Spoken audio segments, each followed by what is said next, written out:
Hey everyone, welcome to my new tutorial. So the summer is finally here and we are going to create this cute popsicle animation, and I really hope you will enjoy this one. And if you do, please don't forget to leave that like, and if you're new around here, hit that subscribe. So let's jump into Blender, and first of all, let's select the cube and the light, press X and choose delete, and now we'll create the popsicle shape. So let's press Shift A and we'll start with the plane. Now tab into the edit mode, press S then Y and scale it on Y-axis, something like this, across 4 squares here. And now press Ctrl R and increase number of cuts with the mouse wheel like this, and confirm, and right click to release, and now Ctrl R and create one here as well. Now we're just going to select these top 2 vertices, press G twice and slide them back, and then press S and scale them down. This is all we need to create that popsicle shape. So let's press A and extrude this, so press E and extrude. And now we're gonna move it down so the origin point is in the middle. So let's look from the side, press A and then G and Z to move this back down like this. And now press Ctrl R and create 2 loop cuts. So again, we'll increase this with the mouse wheel, confirm, and right click to release, and then press S then Z and scale this on Z axis like this. So we have some supporting edges there. Now we can tab out and we can press Ctrl 2, that will add the subdivision surface modifier, as you can see right here in the modifiers panel. So we can now right click and shade smooth. Now I want to create another part here. I want this to look like it's, there's a piece of a chocolate missing or something, and maybe this is too thick. So let's go back here and I'll scale this down a little bit, just like that. And now I'll tab out back into the object mode and press Shift D to duplicate. So we have 2 of those right here. And we can tab into the edit mode and modify this one. So first of all, let's press 2 for edge select. Select these edges right here, right click and subdivide. That will create a new edge right there. And then let's do the same thing right here, right click and subdivide. And we can delete all of these vertices here in the middle. So press 1 for vertex select and select all of these, press X and delete them. So now we can just fill those missing faces. So let's select these vertices on top here by holding Shift and press F to fill. And let's do the same thing here on the bottom. And let's create a new face by pressing F here as well. And this is like the missing bite. And we'll select these 2 vertices right there, press G then Shift Z and position them like this. I think this will be enough. If you just started Blender and you have trouble following all the tutorials, make sure to check out my courses as well, where in addition to the step-by-step instructions, you also get full in-depth explanation of all the tools and all the steps, and you get to learn everything from simple low poly design all the way to full character illustration, textured environments, even a little bit of sculpting and hard surface modeling. So if you're interested, please check out the link in the description. And now let's step out, let's reduce the levels of subdivision to 1. Here as well. Now let's go ahead here and let's add the solidify modifier, and let's go negative with the thickness, and we can check the normals right here. Everything looks fine, and then we can add some bevel modifier like this, increase number of segments to 2 and reduce the radius like this. And let's modify the angle to something like 60, so we get rid of the beveling on these sides right here. As you can see now, this is quite clean. So now we can go ahead and add a second subdivision modifier right here. That'll smooth that out and create this nice surface. And we can still control the solidify, so we can make this thicker if you want. We can modify the bevel as well, so it's more rounded and smooth. So now let's press Shift A, let's add a plane, press G then Y, move it back here, tab into the edit mode, press G then Y, move it even further, press S then X and make it more narrow like this. Now select these 2, press G then Y, move this up, and then S to scale, and Ctrl R to create a cut here.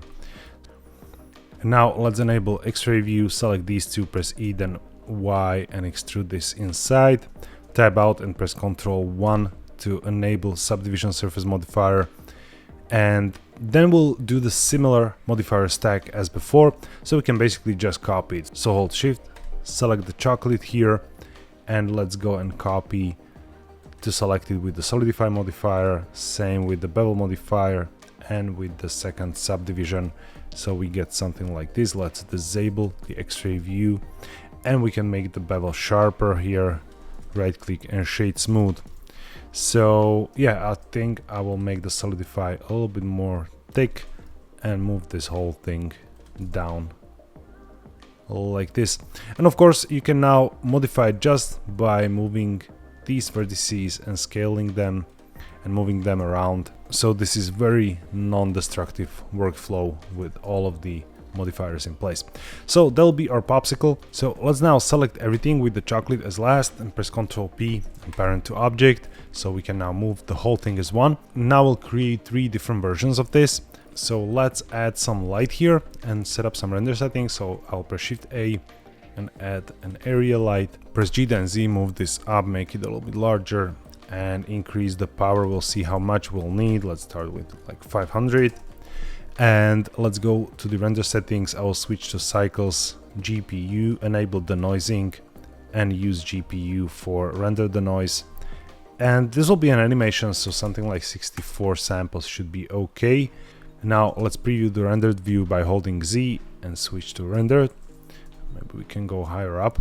And let's create some nice materials for this. So I will select the stick here and create the new material there and give this some color and increase the roughness. Now let's select this one and I will leave this white, and let's select the chocolate and let's go dark, but I don't want to go to a brown color. I want the palette to be a little bit more, you know, artistic here, and I want to add some like gold flakes or something, so it will look really cool with the final result. So yeah, something like this is the first version. And before I create more versions, let's press Shift A and let's add an empty and I don't know, like arrows. And I will select the chocolate, hold Shift, select the empty, press Ctrl P and parent. So we have some independent control of this for the animation purposes. And now let me just select everything here, but I will hold Ctrl and deselect the light and press Alt D and X to move this to the side. And now I'll change the material. So select the chocolate and here let's change the material linking to object and let's add these materials inverted. So let's do the same thing here. So now we have linked objects. If you edit this object, you can see it's updated for both, but they can have different materials. And now I'll create a third one. So let's select all of these again, hold Ctrl, deselect the light, press Alt D and move it to the side. Here I want to remove the material, create a new one and go metallic like this. And let's reduce the roughness a little bit, just like that. And let's do the inside white again. Okay, looks quite nice. I think I will reduce the roughness here as well. And for this one. Okay, and finally let's play some more with the materials. So I'll switch here to the shader editor and let's select this one right here and let's press Shift A and I will choose a noise texture and let's preview this and let's press Shift A and let's do color ramp and let's compress these like that. And finally I'll press Shift A and go texture coordinate like here and use object coordinates. And now let's compress this even more, so we have like these random little flakes here and there. And now we can play with the scale and we reduce the detail so they're more rounded. Okay, and maybe let's reduce this even more. Now let's plug this into metallic and plug this back. So we can see the specs are now metallic, which is exactly what I want. So let's plug this into the roughness as well. But here I want to invert this because now you can see the specs are glossy. So let's press Shift A and choose invert color and plug this right here. And let's reduce it a little bit. So we get back a little bit of the roughness. Okay. And now let's press Shift A add mix color node and plug this right here. And we can modify the color for these specs. We can use the same as here. So I'll press Ctrl C, hovering over this, and then Ctrl V right here, and bring this back to the dark color. And I think instead of inverting this, we should have more control. So let me delete this. Let's press Shift A and let's do map range. And let's go from 1 to 0, so it's inverted. Here we can increase the roughness for the chocolate color here, and right now it should work much better. We can go ahead and do some animation. So first of all, I want to separate this into two shots. One of them will be from a top-down view, and one of them will have like a hero shot for the popsicle turning and rotating around. So let's select all of these by holding Shift here in the outliner. Press G, then X, and move them here in the middle. And I will duplicate them first. So let's select all of these, hold Control to select the light, and press Alt D, then Y, and move them up like this. And now let's select these empties by holding Shift, press R, then X and 90, confirm. And this one here can go further towards the front. And let's press N on the side panel, and we can right click and insert single keyframe for the rotation. Let's switch this back to timeline. The first animation should be like 80 to 90 frames. So let's try 90, and let's change this to 720. Right click and insert single keyframe. Okay, and let's press T and choose linear for these. And now we can select these empties by holding Shift, select this one as last, press Ctrl L and link animation data. So now they will all rotate like this. And we can additionally select all of these by selecting the chocolate. Let's look from the front. And we can press period on a keyboard to choose individual origins, or you can choose it right here and then press R and just rotate them a little bit. And we'll get something like this. We can even press G then Y twice to move them along the axis so they're a little bit more centered, like this. Okay, and now let's play with the camera a little bit. So select the camera, press Alt R and Alt G to reset, then press G then Y and move it back here, then R, X and 90 to rotate 90 degrees, and let's hit 0 to look from the camera. And now we'll take this one here, so let's take it by the empty here and press G then Y and move it closer like this. And I want this shot to start somewhere here with the camera, so let's select it and let's right click and insert single keyframe for the Y location. And then let's move these 80 to 90 frames, we'll see, and then press G then Y and move the camera back like this, right click and insert single keyframe. So we get something like that. And maybe it would be nice to have some offset for these animations. And now we can hit Ctrl and Tab here in the timeline, and let's go ahead, select our rotation track right here, and we can go to modifiers and let's add cycles modifier, and let's choose repeat with offset, so you get something like this here.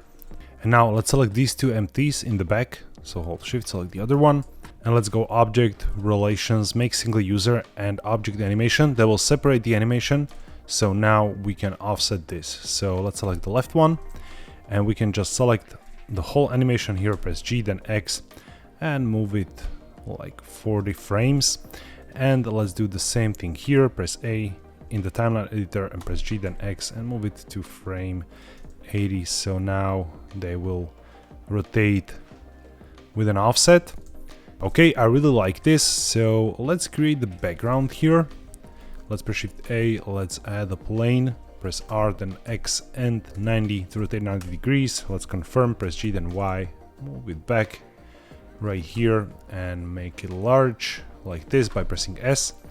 And now let's select these and move them even further. And so yeah, this is basically the first shot of the animation with the camera movement back.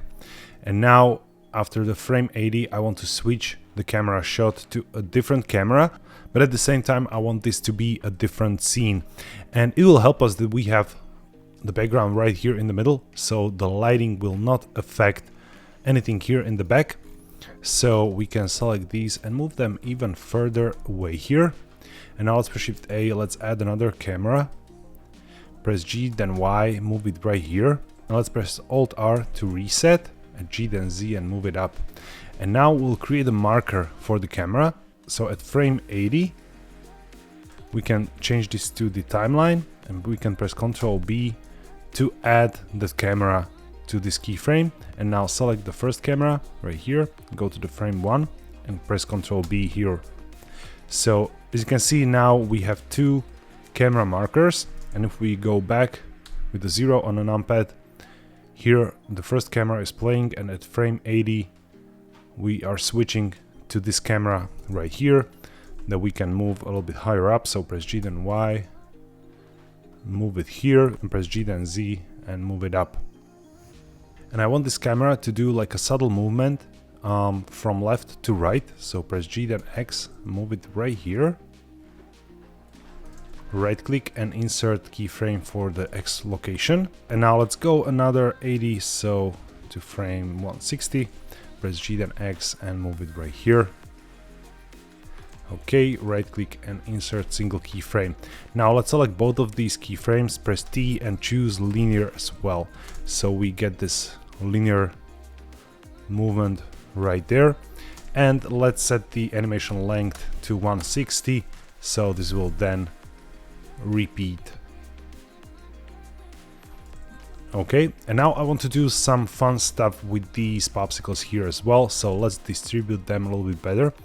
Let's hold Shift, select these empties, press G then X and move them right here like this. Now let's select them, hold Ctrl to select the camera and press Alt D then X and move them right here to maintain the position like this, and then Shift R to repeat this. So now if we play back, we are panning across those popsicles. And what I want to do next is select every other, so all like this, and I forgot to select this one. And now with the individual origin still selected, let's press R and 180 degrees, so they're other way around. And now let's select the chocolate piece of the first one. The rest of the popsicles should still be parented with it, and let's right click and insert single keyframe here. Let's move this to frame 90, and on frame 80 let's press G then Y and move it back here like this. Right click and insert single keyframe, so the popsicle will do something like this. And now let's select all of these with this one as last by holding Shift and press Ctrl L and link animation data.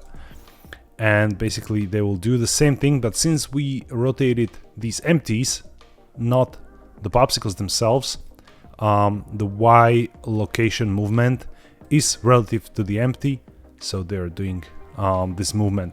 And what I want to do next is basically just offset this same as before. So let's select all of these. So this will be a little bit of manual work, and let's go object relations and make single user for object animation. And now we can just move these like 5 frames each. So it will be here. Now to frame 100, this will be 105, 110, 115 and 120 right there. So now they should do something like this. Okay, quite nice. Maybe it's a little bit too fast, so we can easily just select all of them. And let's switch this to graph editor, and let's hit period on a numpad to see the animations. And here we can switch the pivot point to 2D cursor, and with the cursor on frame 80 we can press S then X, and it will help us to scale it up, but we need to select all of these. So we can have this spread to all the way to 160. Okay, and maybe the animation needs to be a little bit more snappy, so just select all of these keyframes and just drag this one handle, and this should edit all of the handles at once. So now the animation will be much more snappy, like this. Now let's modify this animation a little bit. Let's select this keyframe and let's go a little bit towards the left with the camera, because I think it's running a little bit too fast. So let's start like this. Yeah, okay. Nice, I really like this. Let's play it back like this.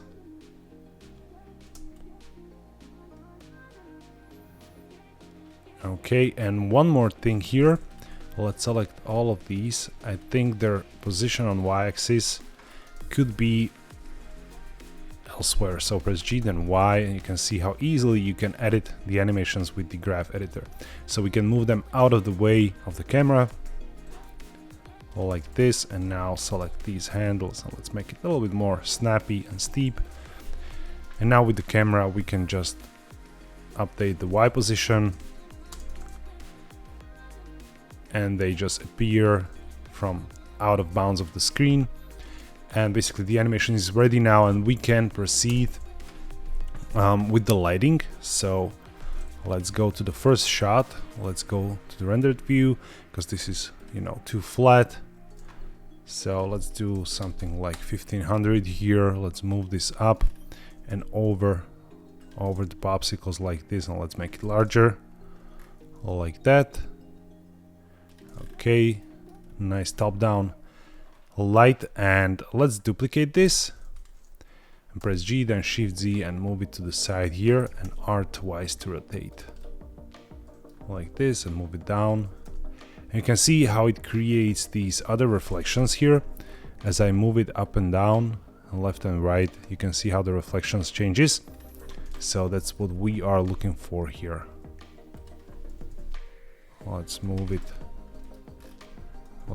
closer, and let's make it a little bit more sharp like this. Okay, and if this is too slow with the render preview, you can press Ctrl B and limit the preview only to camera bounds like this. Okay, and maybe we can add one more to the other side, R twice to rotate, and move it a little bit further back here. And they'll create another set of nice reflections. Okay, let's figure out the background. I don't want to add too much color, because this is quite stylized regarding the color. So maybe something like this, very low key. Okay, but let's add some light to the background. So we can press Shift D here, move it back, and press R then X and rotate it, so it kind of shines on the background here and creates a nice backlight from the bottom here. And let's make it really powerful like this. Yeah, something like this, really close to the background, so it creates this visible gradient there. And now we can increase the roughness for the background and play again with the color. And now let's go to the other shot right here, and let's press Shift A and let's add a light, and let's add an area light and press G and move it right here, and let's place it above, make it larger, and let's do something like 1500 as well, and we can move it around here so we get nice light from the side. And then we can press Shift D and duplicate it to the other side like this. You can see those other reflections appearing. Let's now add some background. So let's press Shift A and we'll add a plane. Press G then Y and move it back here. And let's make it larger. And let's press G and C and move it down. We can leave the shadows there, maybe it will look interesting like this. Okay, but we need to make sure we are not crossing this threshold. So go into the edit mode and just slide those vertices back. And yeah. Okay. Okay, I quite like this. Maybe some more lights here and there to add more reflections, maybe a smaller one with less power to really just add to those reflections. Okay, and let's give this material with full roughness, and yeah, I like it white like this. Okay, and finally in the render settings we can go color management and increase the exposure and give it a little bit higher contrast like this, so it's more punchy. And finally in the world settings you can modify the world brightness as well, or give it a little bit of a color if you wish, if you want to give it like a subtle tint and blend it together a little bit better like this. And finally in the output settings just change the FPS to 30 and let's go choose FFmpeg and MP4 for encoding. Here choose your folder and go render animation, wait out your frames and your animation will be ready. So that's it for today's animation tutorial. I really hope you enjoyed this one, and again, if you did, please leave that like, and if you want to learn more like this, hit that subscribe. Thank you all for watching and have a wonderful day.